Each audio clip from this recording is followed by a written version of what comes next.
यम आएगा साथी बनकर, साथ लिए काली हाला। बीन होश में फिर पाएगा सुरा बिसुर के मतवाला। यह अंतिम बेहोशी, अंतिम साकी, अंतिम प्याला है। प्यार से पीना इसको, फिर न मिलेगी मधुशाला। अधिक प्यार से पीना इसको, फिर न मिलेगी मधुशाला।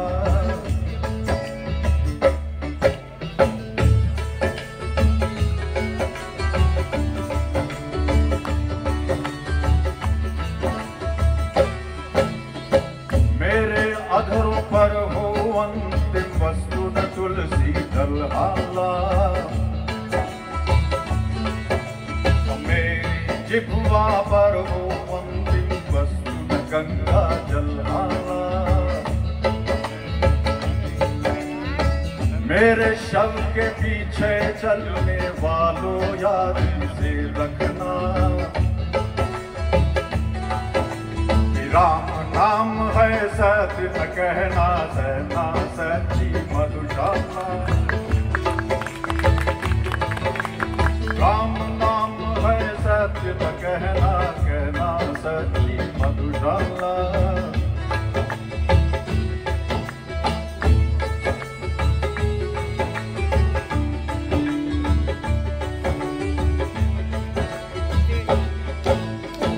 मेरे शव पर वो रोए, वो जिसे आंसू में हाला।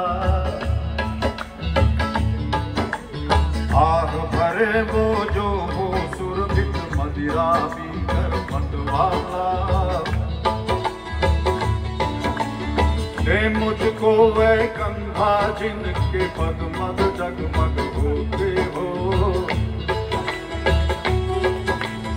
और चलूं उस ठौर जहां पर कभी लगी हो मधुशाला।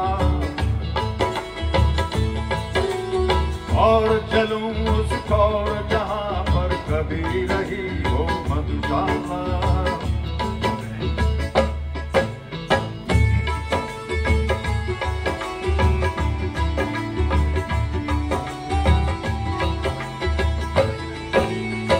और चिता पर जाए उंडेला, पाक न कृतिका पर प्याला। कंठ बंधे अंकुर लता में, मध्य न जल हो पर आला। प्राण प्रिय यदि श्राद्ध करो तुम मेरा, तो ऐसे करना। पीने वालों को बुलवा कर बुलवा देना मधुशाला। पीने वालों को बुलवा कर बुलवा देना मधुशाला।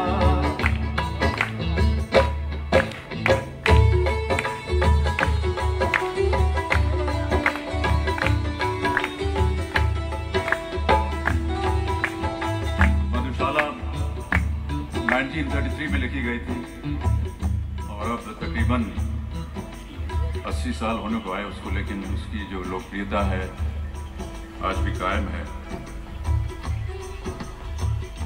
बाबूजी ने अपनी मधुशाला की परिशिष्ट में कुछ बातें लिखी और उसमें कुछ पंक्तियां उन्होंने जोड़ी। मुझे ऐसा लगा कि आज उनके बारे में वर्णन करना अच्छा रहेगा। और वो कहते हैं कि मधुशाला के बहुत से पाठक और श्रोता एक समय समझा करते थे, कुछ शायद अब भी समझते हो, कि इसका लेखक दिन रात मदिरा के नशे में चूर रहता है। वास्तविकता यह है कि मदिरा नामधारी द्रव से मेरा परिचय अक्षर बरायमान है। नशे से इनकार नहीं करूंगा, जिंदगी एक नशा है, कविता भी एक नशा है, और भी बहुत से नशे हैं। अपने प्रेमियों का भ्रम दूर करने के लिए मैंने एक समय एक रुबाई लिखी थी कि स्वयं नहीं पीता औरों को किंतु पिला देता हाला। स्वयं नहीं पीता औरों को किंतु पिला देता हाला, स्वयं नहीं छूता औरों को पर पकड़ा देता प्याला। पर उपदेश कुशल बहुतेरों से मैंने ये सीखा है, स्वयं नहीं जाता औरों को पहुंचा देता मधुशाला।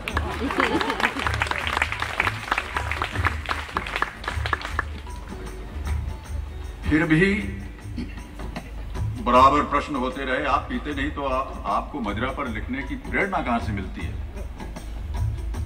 प्रश्न भोला था पर था ईमानदार।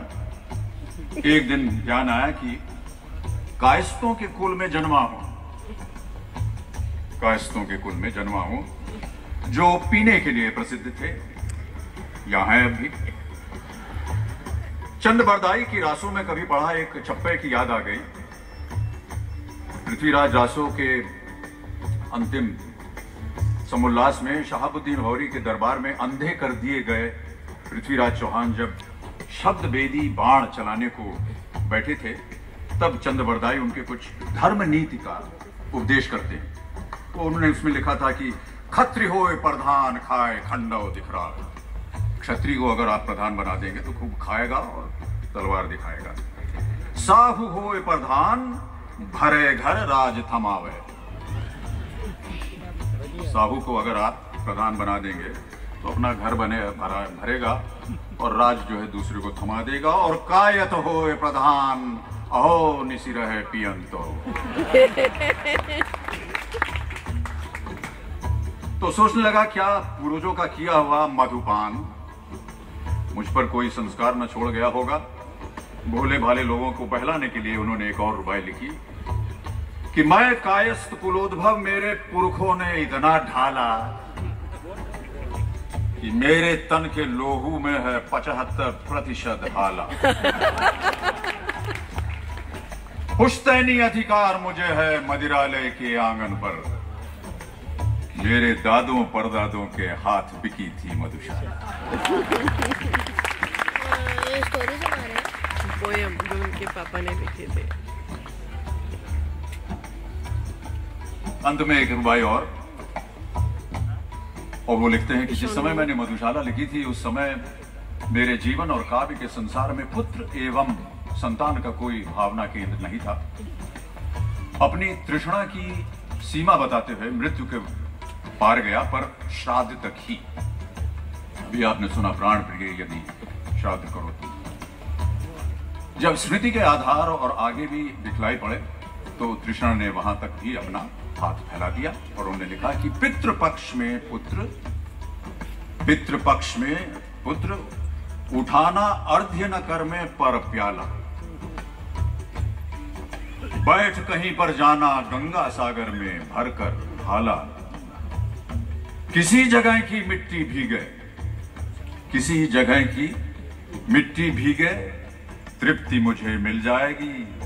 तर्पण अर्पण करना मुझको पढ़ पढ़ करके मधुशाला।